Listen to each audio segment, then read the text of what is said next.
Welcome to Bonn Park. I'm Sara Geidlinger. And I'm Marshall Ward. And today we have Jen Vasic.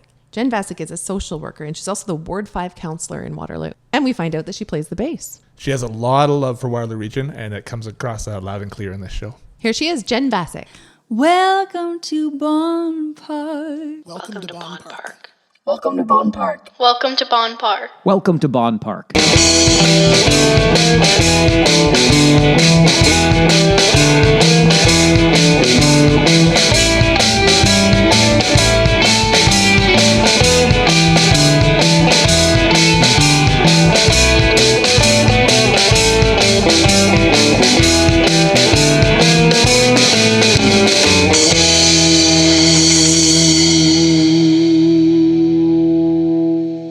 Do you enjoy Bonn Park podcast?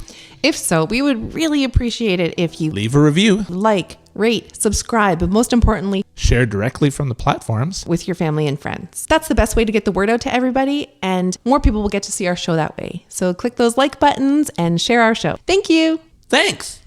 On with the show. This is it.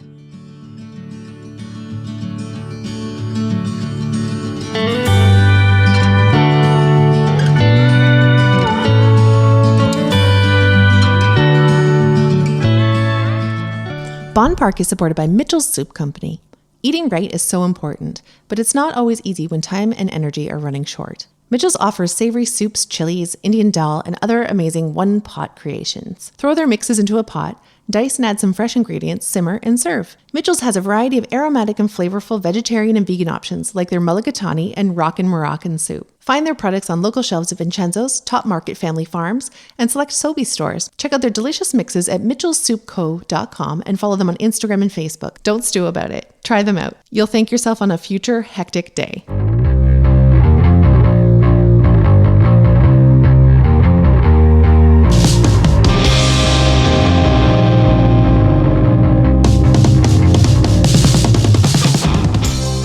We are supported by Steel City Sauce Company.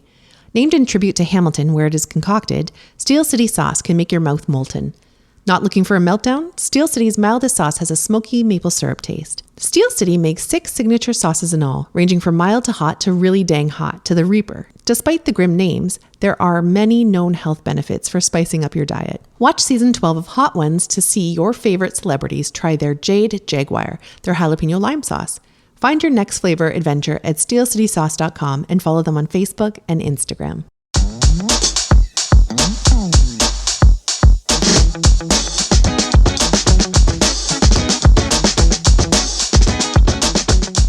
We are supported by Maison Orphée.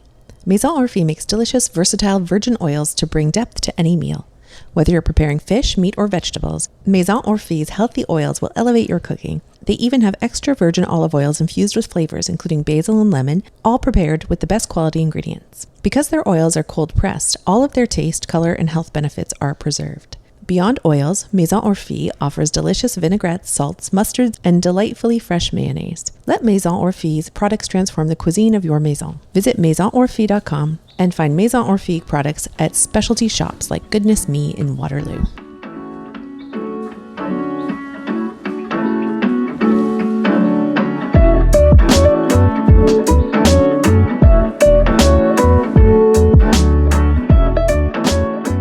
Bonn Park is supported by Foddy Foods Company. Foddy believes that success begins with your gut. That is why Foddy created delicious products to help you say yes to gut-happy living. Foddy created a full line of gut-friendly products for people suffering from digestive issues and or following a low FODMAP diet. Foddy offers a line of amazing pasta sauces, salsas, ketchup, and more, specifically for people with IBS and other digestive challenges. Their bloat-free products do not contain onion or garlic, which makes them easy on the stomach while full of flavor.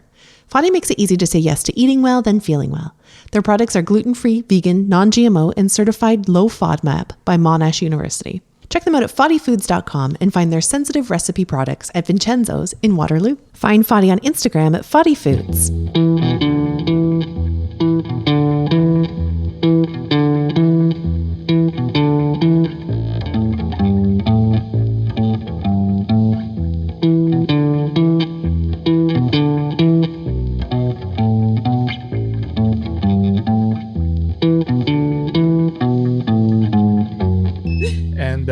that's about it. We're just gonna we don't really write too much down. And, No, it's kind of just like a free flowing conversation. We have a few topics that we obviously want to talk about, stuff that we know you're involved in, but we just let it flow. Our whole thing is that we met at a park, and we used to, when we were raising our small children and our spouses were off at work, and we used to try and connect over art and music and local ongoings and movies and books and culture and all that kind of stuff. So we try to recreate that with our show. Yeah, that's great. Okay, cool. Yeah. Ready to go? Yeah. Yeah. Okay. Jen Vasic, thank you so much for joining us today. Thanks for having me. We're excited to talk to you. This was you're another brave soul that I reached out to over Instagram, seeing some of the things that you were posting and involved in, and just said, hey, will you come talk to a couple of strangers on our podcast? And you were right into it. So I really appreciate that enthusiasm. Yeah, it's fun. I've never been on a podcast. It's my first ever. Oh, great. Well, welcome. Thank you. Thank you. So you are a social worker. You are a Ward 5 counselor. Yes. And you are a mom. Yes. And we're here to talk about all those things today. Why don't you tell us a little bit about what you do and how you got there? Sure. Well, the reason that a big reason I wanted to come on council is because of my past work. So I used to work at Pathways to Education, which is a nonprofit based out of Kitchener that works with teenagers and their families to help more kids succeed in public education. And so they had identified that, kids who are living in lower income neighborhoods often don't have as good high school outcomes as kids who have more access to more resources. So I worked as a support worker for those youth. And it really is what launched me into loving working in neighborhoods and working with people in neighborhoods to make things that they want to see happen in their neighborhoods come to life. And so I think one of the things that I have learned before this, but that has become really clear in this, is one of the things I'm really good at is bringing people together and listening to different sides of the story and helping try to find solutions forward, which, as we know, don't always work for everybody. But through conversation, we can get really far in coming up with some plans that really work for people where they're at in their neighborhoods and with their neighbors. And so that's really what drove me to run for council in the first place and how I kind of got there. And in between Pathways, and now I've had like other jobs, research and community-based research jobs, but it's all kind of the umbrella of hoping to make communities and cities more equitable and fair. We talk a lot on here about community, how we kind of believe that it's the hive, right? We believe that it's the village that takes care of each other. If you're involved in your community, if you take care of your community, if you take from, but also give back to your community, that's kind of the answer to everything. And I love something that you just said there, which is meeting people where they're at. I've heard that mentioned a few times, and man, does that ever just ring true for me? I'm very focused all the time on finding a solution and a fix and get that problem solved, and let's make sure we tie a bow on it. And there's this pretty box that we can put this problem away in. But that meeting people where they're at, I mean, when you're thinking about society or you're thinking about mental health issues, even just whatever somebody is going through, their solution for today might not be the solution that's the end of that journey for them, right? Yeah, no, totally. I mean, I would be, the big conversation right now is around backyard fires in Waterloo. Yeah, right. Yeah. I did want to talk about that with you. No, but I mean, this is exactly a great example of what you're talking about, which is, I don't know what the solution is. And there's lots of people who believe that there is a solution right now, and from multiple different sides. Some people believe the solution is to just say no firmly right now to backyard fires in Waterloo because of the challenges that people have raised and staff have raised. And some people feel like the solution is to pilot it right now because then we'll get the data that we're looking for down the road.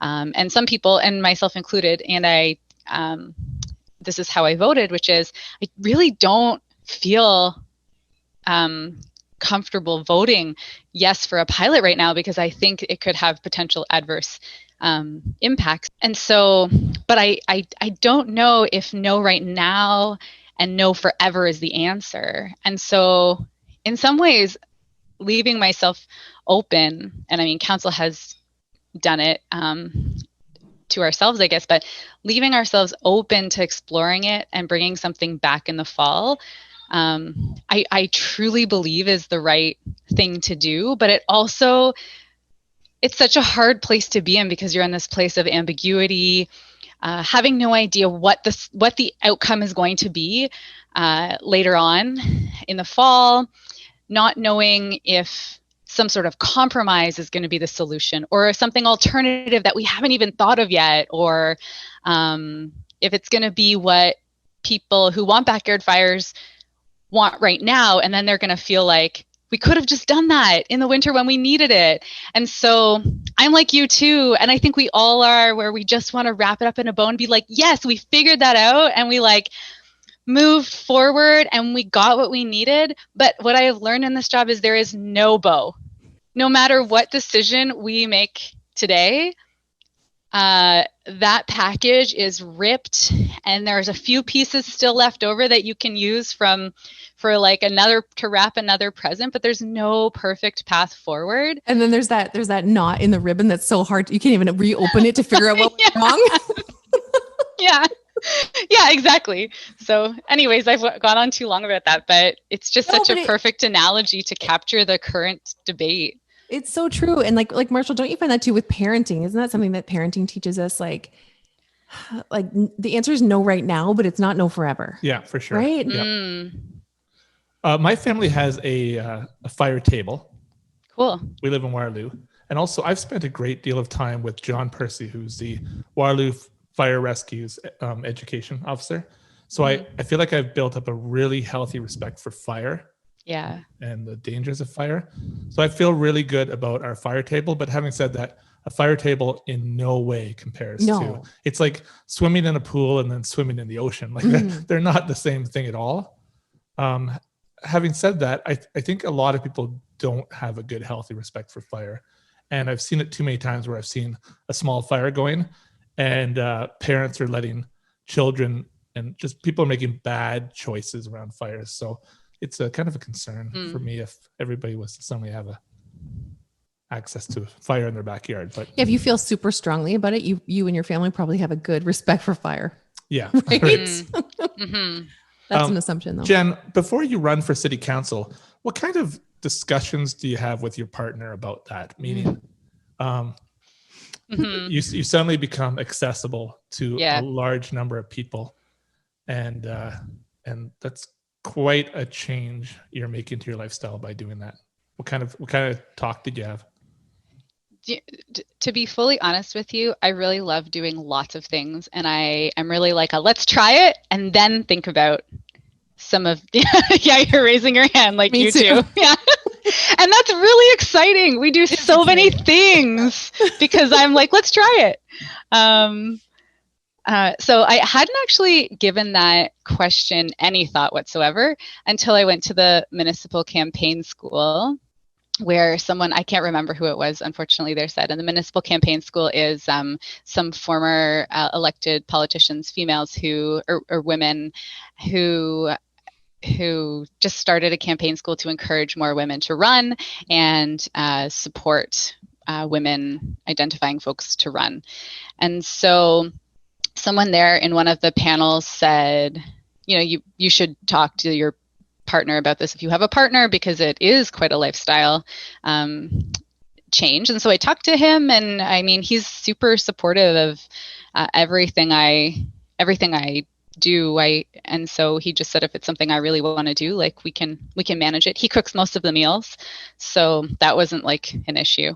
I think neither of us really had a sense of it. And local politics, you're not like, people don't recognize me. I can go grocery shopping. And sometimes I run into people I know, but I don't think maybe my public profile is quite as great as somebody maybe who is at a provincial or a federal level. But even still, I think that we were probably a bit naive thinking that we would be less public than probably I am, and maybe we are. There's lots more conversations that we have when we run around town, which is great because I love talking to people. I feel like I'm accessible to people, but I don't know if people recognize me when I go out, which, yeah. I was watching a Kitchener City Council meeting a little while ago on Rogers Cable 20, and somebody had a bit of a grievance, and they mentioned one councillor who was sitting there, and they said, "I've left 28 messages on your phone," kind of thing. And then the councillor had to respond to that, and I thought that's quite the burden for a councillor to have to take. And I'm sure that's not an uncommon story. Having somebody leave multiple messages or attempts to communicate. Yeah, I think there are some people who definitely call more and email more, and I think everyone has their own approach to how they communicate with people. I mean, I think if somebody leaves you several messages, I don't know the context of that example, so I hesitate to speak to it like for both sides really, but I think it's interesting. I've been thinking a lot about this actually, about like my own boundaries in this role, right? Like I have to be responsive to people, and I want to be responsive to people. I also am a person who has a family. Yeah. And they need your attention. Yeah. I also need my attention. Yes, right. We often forget about ourselves.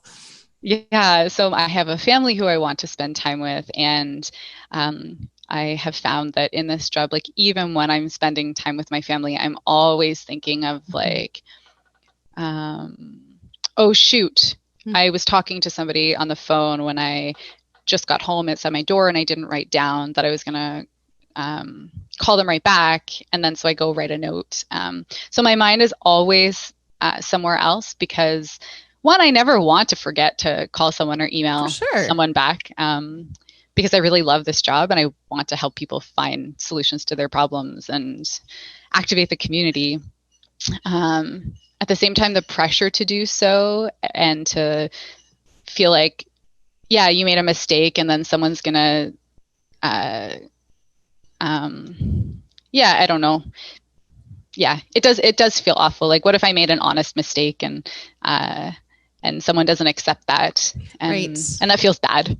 Again, that's that package with the bow, right? It can't be a perfect solution for everybody, even if that means, maybe a lighter question that didn't get answered in the way that somebody wanted it to be answered. I just want to shift gears a little bit and talk about some of the topics that I think I've seen you post a lot and you're quite passionate about. This is going to be a huge question and we'll dissect it. Okay. So one of the things that I've seen you're passionate about or the issues are the reallocation of funds for police, the anti-racism, reconciliation, equity, inclusion, upstreaming. Let's talk about some of these. Let's start with your views on reallocating the funds for police. Some people call this defund the police. Some people call it other things. I myself, I mention this often on our podcast. My mom struggled with mental illness and she was in the back of a cruiser on her way to ER. Like that wasn't the right place for her, but that was the only option that we had at the time. Right.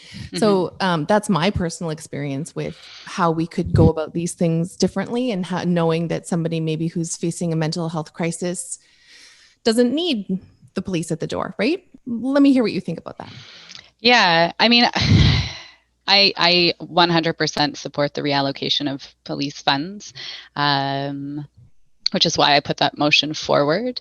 And I don't practically know how that would look. There are lots of examples. And I think moving towards, or what I would really love to see is something piloted, as soon as possible. There are examples elsewhere. Actually, I have a friend who I talk about this with all the time on messaging.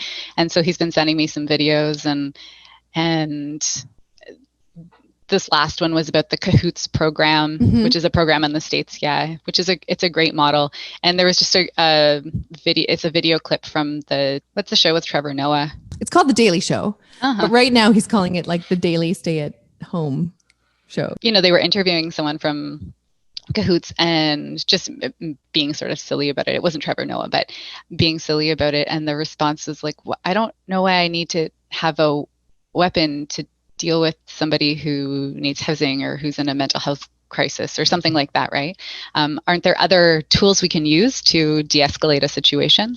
And I mean, it's my impression that I think there are many police who feel the same way too, and they just happen to be in this position where this is how the system works and this is who goes to these calls. And no matter how generous and kind they are, the police who go and they still have the suit, they still represent an institution that is serious, and it's intimidating. It can be intimidating. And so I think in spite of best intentions, I think what the call to reallocate is really to say, this is about, and the video actually says this too, but it is about reimagining what public safety looks like, and how do we create a community that is safe, that doesn't rely on enforcement. Enforcement happens when it's needed, but it doesn't rely on enforcement to solve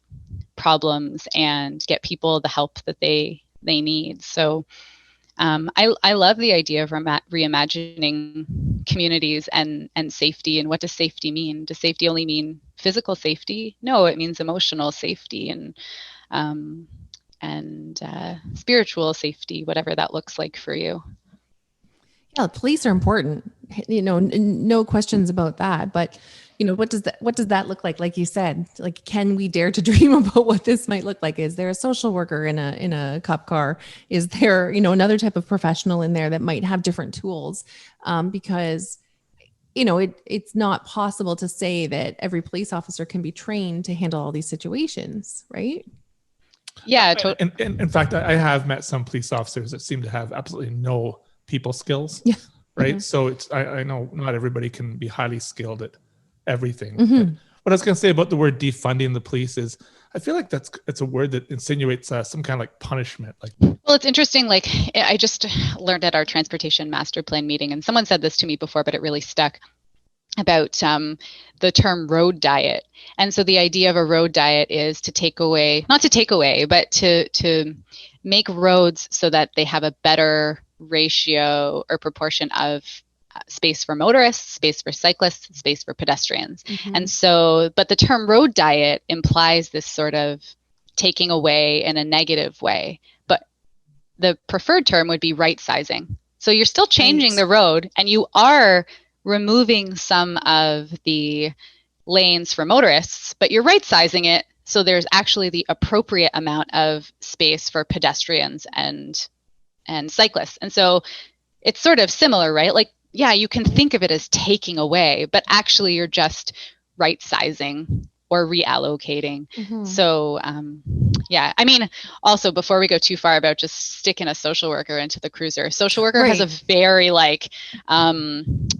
checkered past, very responsible for the 60s scoop and now like the millennial scoop, and it's based all on a charitable model, really, where like these white Christian women would come in and help the downtrodden, and they'd have to like get them out of their terrible families of origin to uplift them. So social work also has kind of a checkered history to deal with as well. But I get what you're saying. I just don't want to over glorify social workers as being, or the social work profession as being the solution. Right. No, then you know what? I hadn't considered that. So I'm glad that you said that. I don't have any of that experience. So it didn't even cross my mind, embarrassingly enough, actually.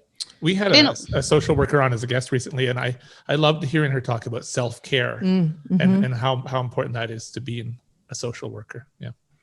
Mm-hmm. Yeah, totally. I mean, there's many things that are great about the profession, and I didn't learn really about its checkered history until I really got into grad school. So no worries there. I just like to admit when I don't know something. Yeah. Kind of it's my way to go. So talking about that, there's another term in that question, upstreaming. Yeah. Jen, can you speak to what upstreaming means? Yeah, definitely. So it means, according to community justice initiatives, it says here, upstream approaches to community safety and well-being are about more than just the absence of crime. They're about creating a place where everyone has a range of opportunities to grow, learn, work, play, connect, love, and be loved. So it's really about how do you create a community that is caring and takes care of one another. And when you do that, you prevent a lot of the problems that require and have been placed kind of arbitrarily onto the police. And even just like at a small level, like what can people in your neighborhood do to better that situation? Like Marshall always talks about this garage door opener. What do you call it? Yeah, just the nature of neighborhoods in a way that somewhere over the years, the garage became further out to the sidewalk than the front porch. And the front porches got smaller. Yes. And the spaces between the houses got smaller. And I believe that kind of way of laying out a neighborhood is detrimental to the way people socialize. And then these are small things we're talking about, but I think they have a big impact. And then a garage door opener is opened within a car. The person drives in and the door comes down behind them. And there's just less and less opportunity to have a chat with your neighbor. And in fact, some people can live their lives in a neighborhood, really just coming in and out of their garage in a vehicle. And you never even maybe see them unless they take walk their garbage out to the curb. And I think that by its very nature, it does not create community. Like even right now with our stay-at-home order, like if our, obviously stating the obvious, but that's something I like to do. If our houses were set up in such a way that we had those old school porches, with the sides open, usually there was like some brickwork on the sides that were open. We could all sit on our porches and socialize a little bit now. Really, right? We could all have a conversation without. But the houses in the last 20 years or so years have just, I don't know, the front porch has just gotten smaller and smaller. And there's, sorry. Yeah. No, sorry. Do you know what we're talking about, Jen? Yeah. Yeah, definitely. Like, so I read this book, This Is Where You Belong. I can't remember exactly what it's called, by Melody Warnick. And she's just talking about, how to love where you live. That actually might be the title. I can find you the title. And that there has been a real decrease in that connecting in your front yards with people. And so one of the activities or suggestions she had, or a city did somewhere, which was, or a neighborhood, to encourage people to have, bring their dinners out on their front lawns and have a picnic on their front lawn. And then, so everyone's sort of doing it within their family, but then you're kind of still doing it together. So I really liked that idea as well. And it's true. People, I grew up in a suburb, like a 1980s suburb, and the backyards are so nice. Like everyone takes such great care of the backyard, and you sit there nicely with your family, and they're really nice spaces. But yeah, nothing really happens out front in the small yards. That's an interesting concept. It's actually interesting to think of in the context of the backyard fire conversation too, is that how do we get people connecting when we are just driving into our garages, if we have garages, and going right inside without connecting with our neighbors? So I think the city's neighborhood strategy is really doing a good job in bringing neighbors together. They have a whole bunch of mini grants and grants that people are using in their neighborhoods. So yeah, that's a plug. Everyone should sign up for the neighborhoods newsletter, because you'll find out some of the things that are going on in your neighborhood and other ideas from other people's neighborhoods. But so I think that the city identified that, and a past council identified that as a real gap. And so I'll be interested to see longer term if that really brings people together and talking more in their neighborhoods. It's brought people also more online on Facebook. So people are also connecting on Facebook, which also connects people in person. So there's this also interesting connection between social media and real life that's connecting people in both worlds. And that's kind of neat. Wait, is the answer for backyard fires a community fire? Yeah, I don't know. That somebody posted last night. So you can currently rent a little fire from the fire department for gatherings of 50 or more in the parks. They're pretty small, so it's not like a fire pit or anything. But that somebody sent an article last night on Twitter and tagged all of council about, people doing backyard fires now with their family, or the author did, but they pointed to a program in Calgary where that's exactly what they're doing. They started during COVID, fire pits in parks or something like that, So that I want to look more into that too. So yeah, it could be. And what have you learned about Ward 5 since becoming a councillor? I'll give you an example. Since we started our podcast, we've been looking for sponsors, and we have sponsors that you hear at the beginning of our show. So I've learned things by doing this process that I never would have otherwise. So for example, I know now that we have an enormous amount of hair salons. We do. In Waterloo region, and then Stratford and Guelph and Cambridge. And I know how many craft breweries we have, and just things like this. It's really interesting, but that I never would have known had I not started reaching out. So in your time as a Ward 5 councillor, what have you learned about that whole area that you live in there? Oh, that's a great question. Let me answer it. But first, let me just say that you're confirming that my dad is probably right about this. His parents were hairdressers, hairstylists. Both of them were. Yeah. Oh, I love that. And then, and they also had, when they came to Canada, they opened a little salon. And my dad has also always said to me, become a hairstylist, because no matter what, people will always go to get their hair cut. This is the only time that they can. Like, hair is just going to keep growing if we're lucky, knock on wood. Yeah. So where did your parents emigrate from? Well, my dad is Serbian, and so from Serbia, and my mom was born here. Her